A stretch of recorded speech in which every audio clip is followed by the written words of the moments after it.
Hey, there's a show going on here on FM Rainbow 105.4 megahertz is the station, and the feeling is mega excitement here because we have a very, very special guest in our studios, and this is me, Alfie. Welcome, Mariette, Valsan. Good evening. Good evening, and thank you so much for having me. I'm so excited. Yes, I you know, you listeners, it's a real shame because Mariette was actually singing the song. Can we hear a line? Because you like that song, you said. This Greatest Showman. Perhaps of another song a bit, please. Okay, as spoken as a true celebrity, if I may say so. Oh, you're too kind. So tell us, how's life been treating you here in Goa? Life has been fantastic, actually. I've been coming to Goa very often because my parents have been here. So Easter and Christmas, and whenever I get tired of Bombay, has always been Goa. But of course, the lockdown happened, and then I sort of ended up hanging out here much longer. Mm-hmm. And funnily, even though I think everyone sort of went through a fatigue when they got tired of, not knowing what to do, but I never felt that. I think just the air in Goa both energized me and gave me enough time to settle in and live the Susegard life. So I think there was a great balance. I've absolutely loved it. And the food. Yes. It's, I know a little bit about the food. A little bit, just a little bit. I'm getting introduced to it. Feel free to introduce me to more later. Okay. You have a specific dish, like your go-to dish in Goa? Very simple. The pork sausage. Okay. Just our Goan sausage. Choris. Choris pao is my favorite. Actually, you give me choris rice also, I'll eat it. Choris with anything, I'll eat it. Excellent. And considering that your journey with food began with vada pav, which we shall talk about later. Oh my. Yes, and you started modeling at a very early age, or was it at a kind of a transitional phase in your career? It's an interesting thing that you asked me that. Modeling was never something that I really planned to do. Huh. It was never in my purview, actually, because I grew up in New Delhi and I would watch these women. My friends' parents were in the IAS, in the IPS, in the IFS. And one of my ideal things was to be an IPS officer only because I thought I would get access to a gun. So I don't promote it, but I was very exciting for a 10-year-old. But there were no mirrors in your home to tell you that you could be an amazing model? No, I think it was a case of caterpillar into butterfly, to be very honest. Fair enough. But this wasn't a plan. And then I moved to Bombay. I was in St. Xavier's College. I graduated in English literature. Then I studied public relations and corporate communications. And I was literally walking down the street when designer James Ferreira spotted me, said, "You should model." My response was, "That's not a job." But here I am 7 years later modeling and making money off of it. Fantastic. I must personally thank James. I know him quite well. He's lovely. Amazing. A wonderful human being. Lives in Kotachiwadi. And we have another connection. Hail, Xavierites! Yay! Mumbai. The best college, Okay, well, let's not go down that route. They say beauty is in the eyes of the beholder. And I'm sure you subscribe to that theory as well. I absolutely do. In fact, I feel like a lot of times the idea of beauty that's peddled in the market and through the advertising world is slightly overrated. Right. But I'm glad that there are a lot of brands, if we talk about advertising, who are really examining different kinds of beauty. And that's also one of the things that I speak about a lot, which is colorism, where we have a certain defined standard of beauty for the longest time, which was a fair person who's perhaps tall and thin, etc., etc. But there are so many brands. You're talking brands. About boys as well? Well, yes, I think boys are subject to this equally as well as girls. True. And it's very difficult to have to live through that. But I'm glad that brands, movies, shows, etc., and a lot of media now is showing different representation of skin color, the types of faces and the types of bodies that can be considered beautiful. There's hope for me. There always is hope. I've been told I've got a perfect face for radio. So talking of perfect, the passion that you exhibit in your work, it, as you, by own admission, did not stem initially, you wanted to own a gun legally. Yes. I had no idea that doing something like this was a legitimate job. And then it started. How did that passion get fueled? So I was I think, in very blessed places. A lot of it is right time, right place, and being prepared for when the right moment comes. So when I was discovered first by designer James Ferreira, he put me on to, a show. From there, I was spotted by an agency. They got me my first commercial campaign, which was an all India campaign for Coca-Cola India. So Awesome. when I shot for that, I realized that this is something completely different. It's extremely challenging because I didn't know how to pose in front of a camera. They asked me to laugh, and then they said, not like that, laugh pretty. So I said, that's also a thing, to know how to laugh, to be photographed. That's interesting. So because as long as it's a learning process, I've always found it interesting and challenging, and I still feel like I'm learning so much. I guess a student of art is a student forever. That is right, and also usually very poor. Hopefully that'll change, though. I mean, but in the earlier days, modeling gigs did not fetch a lot of money, like when you started out? When I started out, I didn't quit my full-time job immediately. So I made sure that I had a stream of money coming in. I did not rely 100% on this. And when I did quit my full-time job, I was mentally prepared with to be able to function for 6 months. And I always told myself that I'm qualified enough to walk back into an office job. So that's all. I've always had a backup. I've always relied on that. And here I am 7 years later. I don't know if anyone will hire me in an office anymore, but I have a backup, worst case scenario. Okay, people, those of you who have startups and all, in case you need an amazing and talented manager, please message into us. Guys, talking of messaging in 838-007-1054. If you have any interesting questions, if you're facing any challenges in pursuing a career, your passion, or you just want to share a good thought with Mariette, then please let us know. My next question to you is, do you like playing with fire? Do I like playing with fire? I should say what was no, first? Was the Ring of Fire or was Hotel Mumbai? Which came first? I shot Ring of Fire first. It was a short film that we had done with this wonderful director who just sort of took me through the script, and I said, yes, I want to work with you. And then I was lucky enough to get Hotel Mumbai as an opportunity, not knowing the phenomenal cast that's going to be on board as well. Tell us more. So I've been in a Hollywood film, Hotel Mumbai, which was helmed by Dev Patel, Anupam Kher and Armie Hammer, some of whom have been associated with the Oscars, perhaps, as you know. Of course, you might have heard of these gentlemen. But it was quite a phenomenal story because the story is about how the terrorist attacks that had happened in Mumbai, and how specifically the Taj and all of the employees and the people in the Taj, the experiences that they went through. The interesting thing is, the whole movie came full circle for me because I was actually on the street in Mumbai when the terrorist attack happened. I was living in Colaba, and a friend of mine and I were just out getting gum and wondering whether we should wander down to Leopold's to grab a beer, because that used to be our usual jaunt. Absolutely. Luckily, we're indecisive people, and it really worked in our favor, because at that point we heard something that we thought were firecrackers, because it's around Diwali and people are hooligans. Correct. So it just sort of extends for natural for Mumbai. Exactly. So we thought it was fireworks until we saw people running down the street, and then we heard someone scream gunfire and someone else scream bullets, and that was enough for us to sort of turn around. We didn't want to know more. We're not inquisitive in that way. We turned around, ran back to the hostel that we were staying at the moment. I was staying at the YWCA. Okay. And 10 minutes later, everything shut down. And you know how everyone else was watching it on TV? We heard the helicopters like 3 seconds before we saw them on TV. So we actually heard everything that was happening around us because we were right there. So to be in a film that recreated that and has gotten critical acclaim around the world was truly, it came full circle for me. So it was incredible. I wouldn't have if I had to write my life, I wouldn't be able to write such a script. Okay, so does your character die in the film? You should watch it to know. I am not going to tell you. Oh no.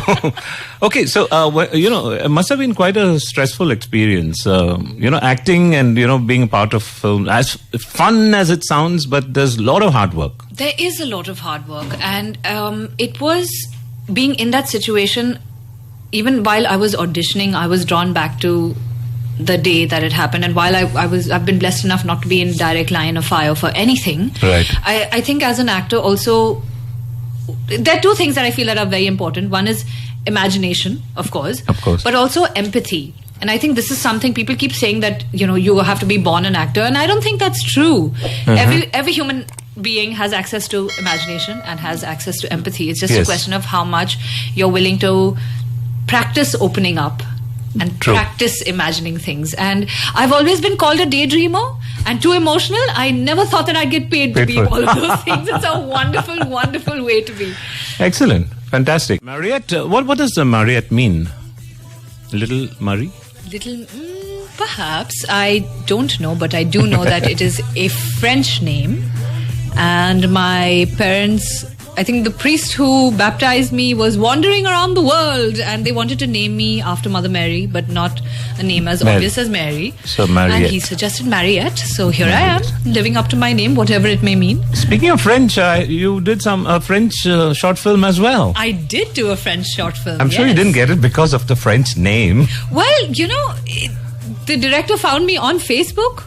And so that's how he got in touch with me, and I found it extremely suspicious. Okay. Until he told me that my co-actor would be this gentleman named Kushal Punjabi, who is a very famous, who was, God bless his soul, we lost him recently, but who was a very famous television artist, a television actor. Okay. And I said, if someone that big is doing this is probably not as shady as it seems. And I'm so glad I did, because I got to essay the role of a visually impaired as well as a hearing impaired girl who falls in love and eventually falls out of love. So the whole film shows the different phases of love through different couples. Wow. And unfortunately in India, both of us are the ones who are showing the end of a relationship, but it was lovely.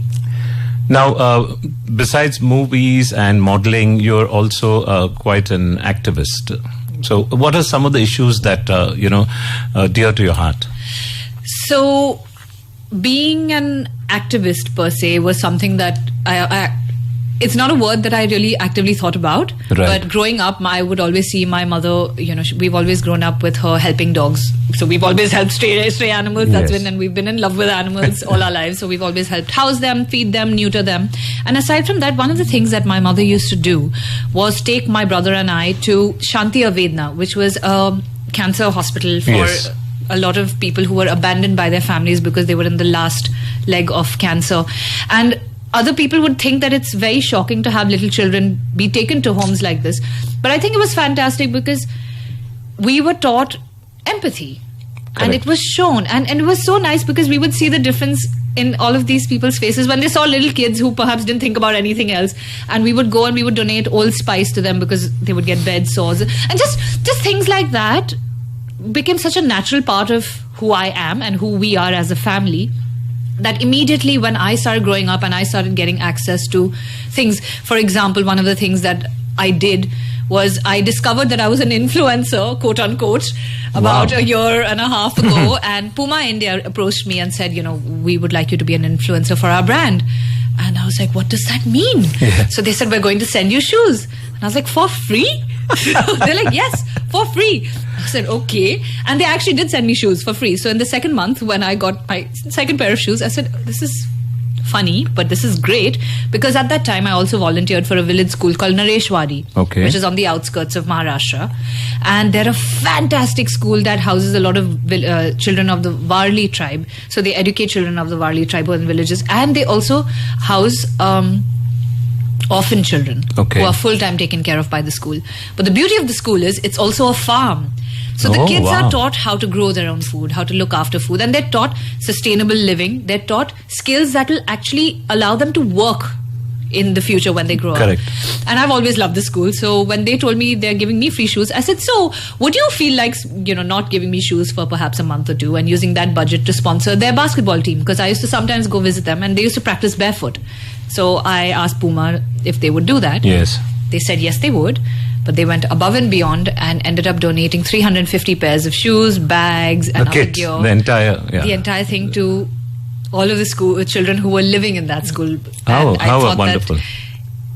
It is a little bit of bragging, but I feel like that's if I have to be an influencer, that's the kind of influence that I would like to have. Yeah, where the money flows from, influence them to give it to open people. The tap. Absolutely, and the thing is, they're not losing any money. You know, it's I'm still getting my shoes, yay! And you're talking about them whenever an opportunity presents itself. And I just feel like as human beings, even if of course Puma is a huge company, but even us as individuals, there's always something little that we can do. Yep. So if you've been privileged enough to have something and to be able to feed yourself or to be able to do whatever it is, it really doesn't damage you in any way to perhaps share that a little bit with someone. Are you wearing who can't. Puma shoes now? No, I'm wearing a lovely pair of expensive heels. Okay, because I was hoping that you'd get up and dance, because you asked for the song Dance Monkey. Yeah. Did you ever dance for the kids and entertain them? Do a Patch Adams for them? No. My kind of dancing should not be witnessed by human beings, which is why I'm glad we're on the radio when you're asking me to do this. But okay, so I'll witness this on behalf of all our listeners. Just remind you guys, we've reached the halfway mark already, but we still have another 30 minutes to go with Mariette Valsan, I beg your pardon. And in case you have any questions, any thing you want to say, do message us or WhatsApp us on 838-007-1054. Well, you seem quite chirpy and dapper despite the pandemic. Yeah. How did you manage to get through this challenging time? Well, I think one of the biggest fears that most people had was we don't know what's going to happen with our work and where the money is going to come from. Right. The funny thing is, I've been living that life for 7 years.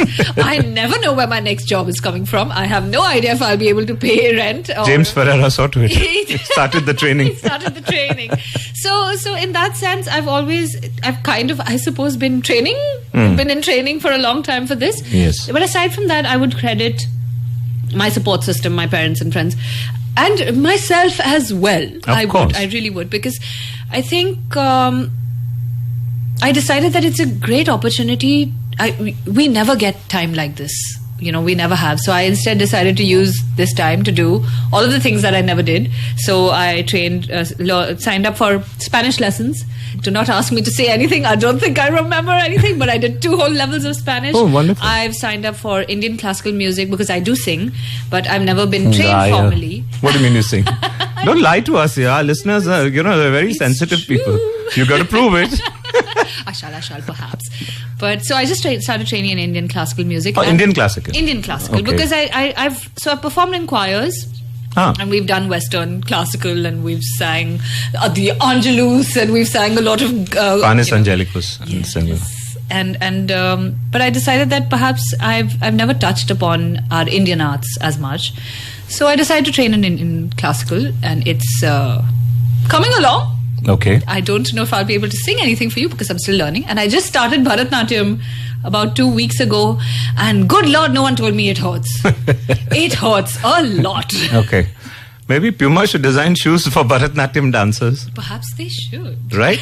Now, dance and music and acting in film is being part of a stage musical in your on the horizon or in your bucket list or something like that? On the horizon, not as unforeseeable. Correct, because we don't know. But on my bucket list, for sure, it's one of the things that I want to do is sing on Broadway. I would absolutely. I mean, when you have to dream, you might as well dream big.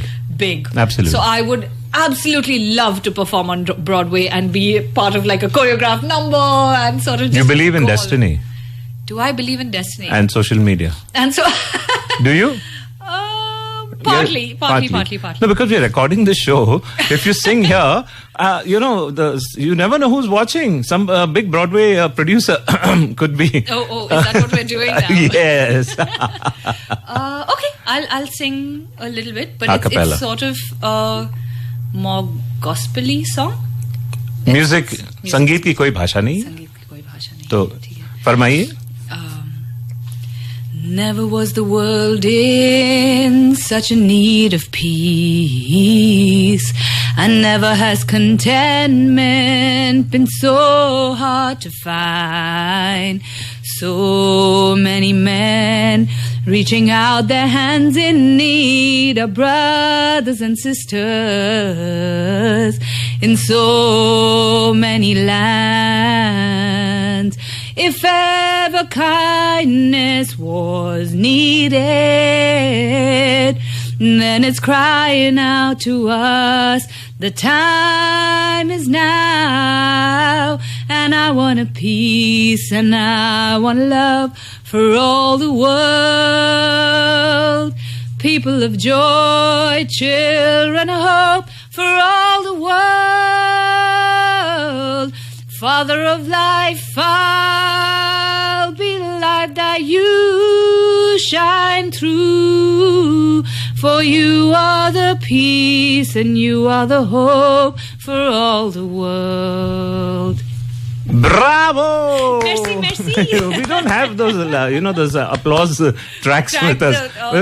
It's so tacky, but that was so beautiful. Where did that come from? Like I said, it's something that I enjoy, and I have... Really? No, I'm sure listeners enjoy it much more. Thank you. Yeah, it was really soul-stirring and...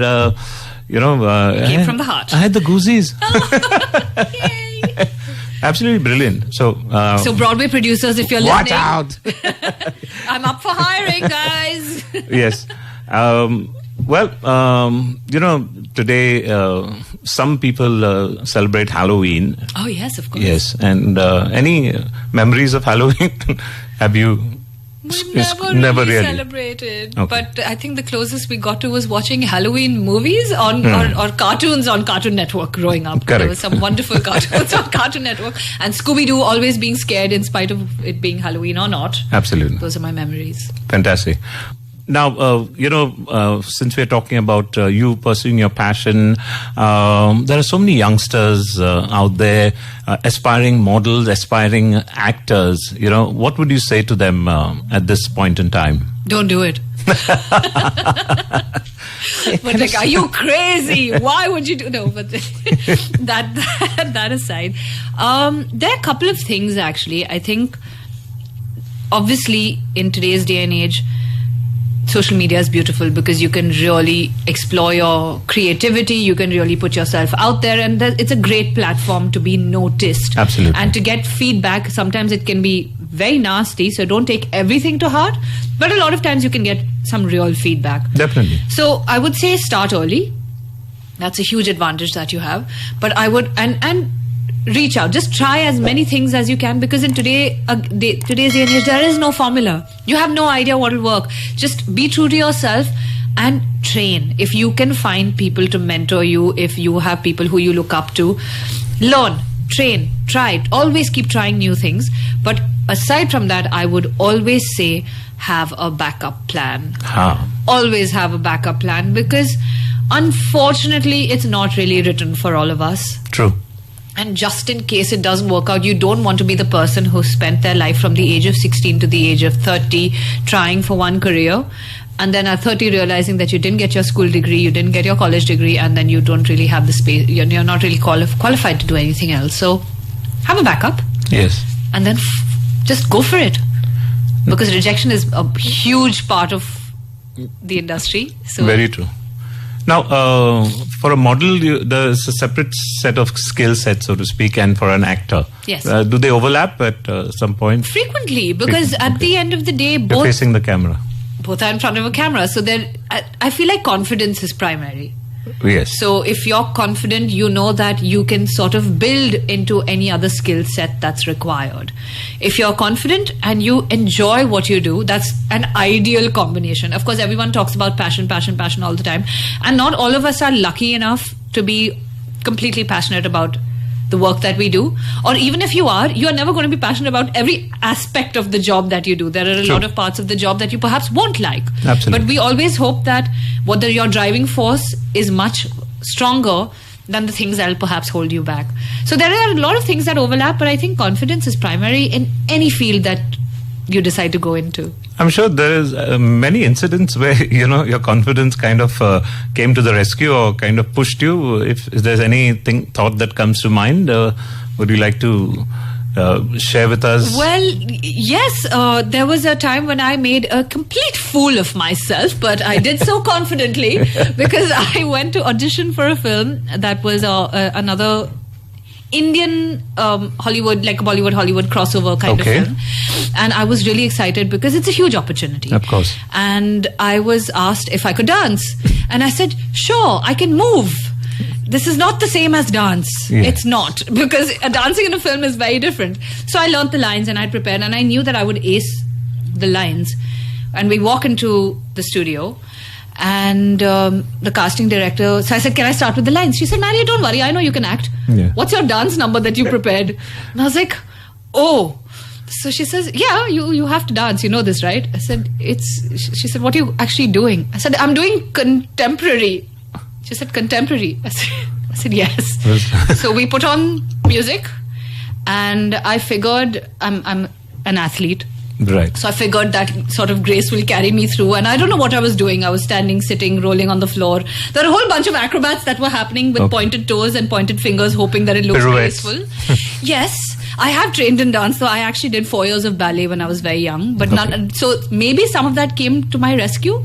But the casting director was like, "Oh, muscle very nice. We're done here." I said, "You don't want to hear my lines?" She's like, "Maybe next time." So that was one time when I had a lot of confidence going in, but it didn't work. But another time that it did work was when I was getting cast for an international, a French perfume ad. Okay. Called Chloe. Yes, Chloe. Chloe Perfumes. Yes. Where they asked me if I could ride a horse. And I said yes, because I have a habit of saying yes whenever asked a question. So I said, "Of course I can." And they said, "Okay, we need to see a video of you riding a horse." And then I said, "Oh," and you can bleep this out, but there were a lot of expletives that came. I said, "Okay." Luckily for me, I found a friend who I went to the Mahalakshmi race course. Rode a horse for maybe 2 hours, and then they said, "Okay, now let's go for the audition." I reached this place and they bring this horse out, and I asked that guy, I was like, "Listen, what am I supposed to do?" He said, "Don't worry, madam. जिनको घोड़ा चलाना भी नहीं आता ना, ये घोड़ा आपको ही चला देगा." I was like, "I don't know what this like means." Autopilot. Autopilot. Yeah, he said just balance. I said, "Balance, I can balance." But I did it with such flying colors that I got the ad, right? And they did not put me on a horse. They chose someone else to do that. So I was so confused. I said, "What am I doing in this ad?" Nothing. I had to stand there with this beautiful piece of cloth flying around me. And there were beautiful shots of my face. So I got the ad. You're the culprit. For the brute ad, they put the man on the horse. Well, that was quite appealing. Were you riding shotgun? I was not, but I would like to, especially in a car. Excellent. Early memories of radio, Mariette? Yes, actually. We grew up in Delhi and we used to listen to a lot of radio. Even the news, in fact. My parents used to have it playing in the background, and I think I was exposed to a lot of music thanks to radio. Right. Then much later, I think radio in Mumbai sort of became very Bollywood oriented. So it was sort of a relief when now people have again diversified back into so much different, like so many more genres of music. Correct. Especially independent music, which I think it's great because we have a great indie scene in India as well. Oh, absolutely. I think that's the great part about the internet. So while it's not technically radio, we have a lot of podcasts and we have a lot of things that are really allowing a lot of artists to express themselves. Yes. Speaking of expressing, what next for you in your pursuit of passion? My pursuit of passion. Well, I am working, like I said, since we have a little more free time than we would ordinarily. Right. I'm working on my skill sets. I'm singing, I'm dancing, and luckily work is coming in, so the regular things of auditioning and sort of just putting myself out there. I would like to be singing a lot more, and hopefully you'll see some stuff on my Instagram soon. That's the smallest and yet the largest platform that I can do it on. But aside from that, I am hoping, and if anyone's listening, please help me sponsor a trip to Colombia. I would really like to go to Colombia. Why? Anyone's listening. Why? There's a certain gentleman there waiting for me. and I would like to go. Sure. Hanji. I'm sure that there is some ad that is being planned right now. Right now. Yes. We have said it and it is heard. Yeah, where the model rides a horse and as she falls out of the horse, she rolls into a farm where there's this chef that is preparing this amazing meal, and but he is so into the cooking that she has to then do this crazy dance wearing Puma shoes. Ladies and gentlemen, we have a hit right there. We'll figure out the product later on. Or maybe a music video, right? Yes, one never knows. One of your favorite artists listening to the radio, early days? You did mention to me off air that you liked Donna Summer. I do. Yeah. I think it was just such a fun song. I don't think I knew what it meant, any of the lyrics growing That's why I'm not going to play that. but I think... Innuendo. But it was fun. I think a lot of our older music was a lot of fun. Yes, we will end with the Donna Summer song. So at this moment, I would like you to, share anything you wish with our listeners. They've been so enamored and listening to you, they haven't been able to type any message, which in a sense, normally Saturdays we have this show called Interactive Show, and they've all been listening. So what would you like to say to them? Firstly, I would like to tell you, thank you for having me. I really had a wonderful, wonderful time. I had a blast. And I think my message to everyone listening is fairly simple. I feel like all of us are really privileged in so many ways. Right from having a roof over our head, having food to eat. And if there's anything that we can do to use our privilege to help anyone who doesn't, it truly is, I would say, almost your duty to do so, because if you believe in God, or even if you don't, you've been gifted certain things, and even it is literally your duty to use your gift and spread joy in the world, even if it's just by singing. You make someone happy, do it. Absolutely. But make yourself happy first, it's very important. When we came in to the studio, there was a Konkani version of the song Don't Worry, Be Happy. Yes, I heard Yes. it. So, one last line. I think that's perfect. Don't worry, be happy. I think if anything 2020 has taught us. No. Gaake. Gaake. Lecture nahi dena hai. Gaane. Okay. If you wish. Give me a song to sing. I'm blank right now. You would know. Hindi, you had asked whether we can have a Hindi song. So since, we can't play, but you could sing. Pehla Nasha, I remember. I think. हाँ, बिल्कुल. चाहे तुम कुछ ना कहो, मैंने सुन लिया. क्या सुना?